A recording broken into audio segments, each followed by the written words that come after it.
Je voulais vous demander si vous connaissiez M. Iskander Makhmudov. Je ne connais pas cette personne, mis à part à travers la presse, je ne l'ai jamais rencontré. Étiez-vous informé de la collaboration de M. Kras avec M. Makhmudov? Alors, je sais que M. Kras a eu des activités professionnelles, qu'il a créé une entreprise. J'étais au courant de ses affaires, oui. C'est un ami, je ne vais pas le cacher devant vous aujourd'hui. Tout ce que je peux vous affirmer aujourd'hui, c'est que je n'ai jamais contribué à une quelconque négociation, conclusion, et que je n'ai jamais été intéressé au moindre contrat que M. Kras a pu passer avec qui que ce soit d'ailleurs, et encore moins cette personne. Je vais vous dire quelques mots sur les contrats russes. Car en effet, cette affaire est une affaire gigogne et il est heureux, voyez-vous, je me permets cette incidence, que le Sénat existe. Car nos collègues de l'Assemblée nationale ayant créé une commission d'enquête qui a explosé en vol, comme les décisions qui eussent été opportunes, ainsi que l'a dit notre président Philippe Bas, n'ont pas été prises le 2 mai, ni d'ailleurs le 3 mai, ni d'ailleurs jusqu'à la parution d'un article dans le journal Le Monde, eh bien, il est heureux que des parlementaires aient pu enquêter, faire leur travail, ce que nous faisons sur tous les sujets, sans aucune restriction dès lors que nous étions dans le cadre de notre mission.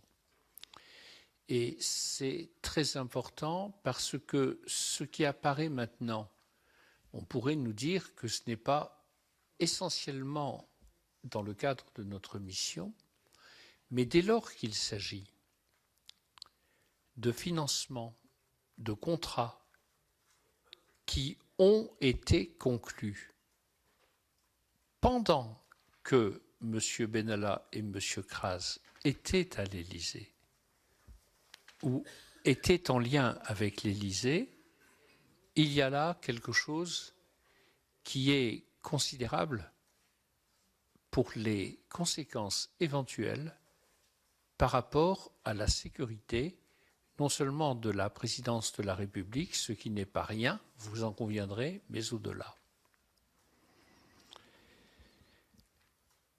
Mis en avant dès le début des travaux de notre commission, le manque de précaution et de diligence de la présidence de la République dans la prévention des conflits d'intérêts de certains de ses collaborateurs, pendant ou après l'exercice de leurs fonctions, s'est confirmé au fil des révélations sur l'affaire dite des contrats russes.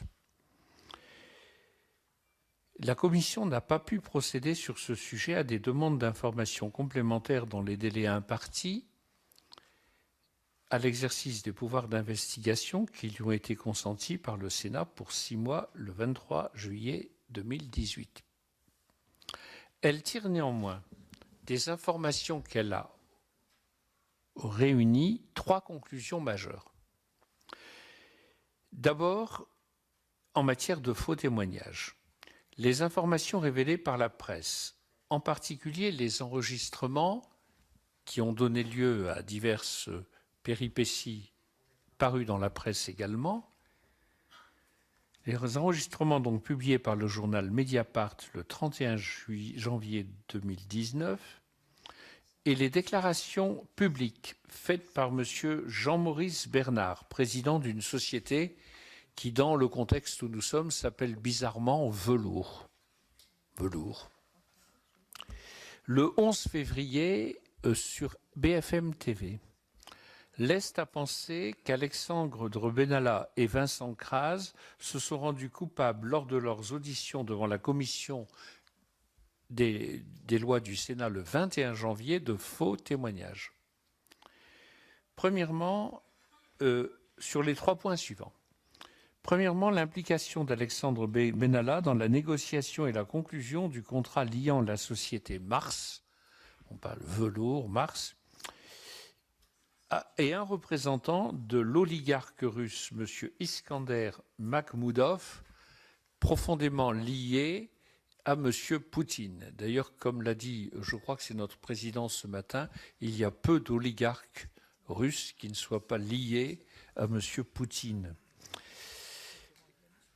Deuxième point, l'engagement des négociations en vue de la conclusion de ce contrat dès le mois de mars 2018. J'attire l'attention, mesdames et messieurs, sur cette date. Dès le mois de mars 2018. Alors que Alexandre Benalla et Vincent Kras étaient encore en fonction à l'Élysée. Troisièmement, l'implication de Vincent Kras dans la reprise du contrat à compter d'octobre 2018 par une nouvelle société dont il nous a dit, qui s'appelle, je crois, France Close Protection, en français dans le texte, dont M. Kras nous a dit que c'était par une coïncidence qu'elle avait été créée le jour où l'autre avait été fermé, justement à la même adresse. Ce que nous avons écouté avec attention, comme toujours. Deuxième point, j'ai dit 3 conclusions majeures, ça c'est la première conclusion. Deuxième conclusion, les révélations sur l'affaire des contrats russes tendent à établir l'existence de conflits d'intérêts majeurs.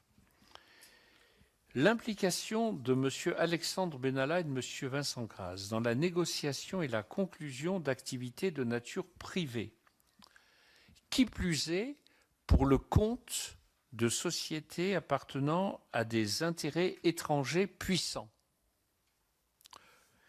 Donc, adjoint au chef de cabinet qui négocie avec une société des intérêts financiers liés directement à un État étranger et au plus haut niveau de cet État étranger, constituerait non seulement une faute déontologique majeure pour les intéressés, mais également un risque pour la présidence de la République et pour notre République.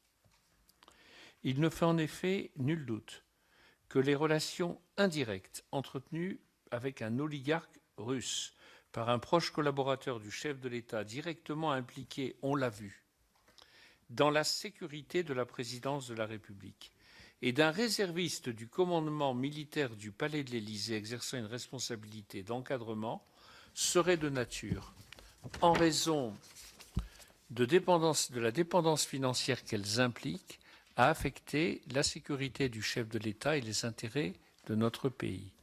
Les ramifications de cette affaire des contrats russes jusqu'à Matignon et au sein de l'armée française, je précise, à travers un autre de ses protagonistes, M. Choukri Vakrim, présenté comme le compagnon de la responsable du groupe de sécurité du Premier ministre, Mme Marie-Élodie Poitou, qui a depuis lors démissionné de ses fonctions.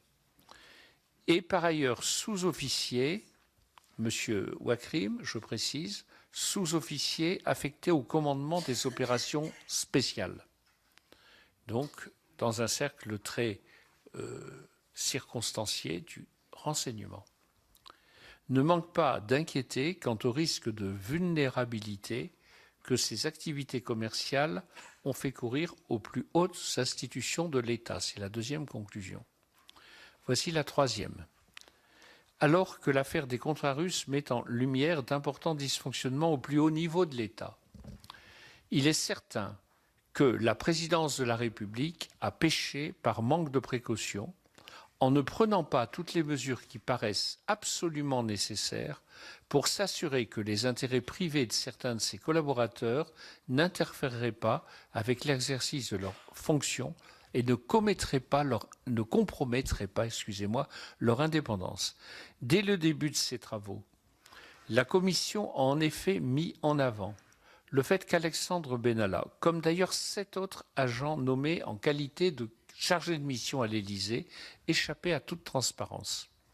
Alors même qu'ils exerçaient des missions importantes ainsi qu'une influence certaine sur la réflexion et les décisions du chef de l'État, ces chargés de mission, employés au sein du cabinet de la présidence de la République, n'ont pas rempli, n'ont pas déposé de déclaration d'intérêt ni de déclaration patrimoniale, au mépris de l'article 11 de la loi du 11 octobre 2013 relative à la transparence de la vie publique, qui s'applique évidemment à l'ensemble des collaborateurs du président de la République, au sein du cabinet en tout cas. L'affaire dite des contrats russes atteste des conséquences d'une telle négligence. Le fait qu'il n'ait été demandé à Alexandre Benalla de respecter ses obligations de déclaration, qu'il n'ait pas été demandé à Alexandre Benalla de respecter ses obligations de déclaration a privé l'Élysée de la possibilité de bénéficier des prérogatives de la haute autorité pour la transparence de la vie publique afin d'enquêter sur d'éventuels conflits d'intérêts et permettre, en cas de déclaration mensongère ou de déclaration incomplète sur des intérêts privés et sur des intérêts privés produisant des contrats dont les sommes sont parues, les montants sont parus dans la presse, et chacun a vu que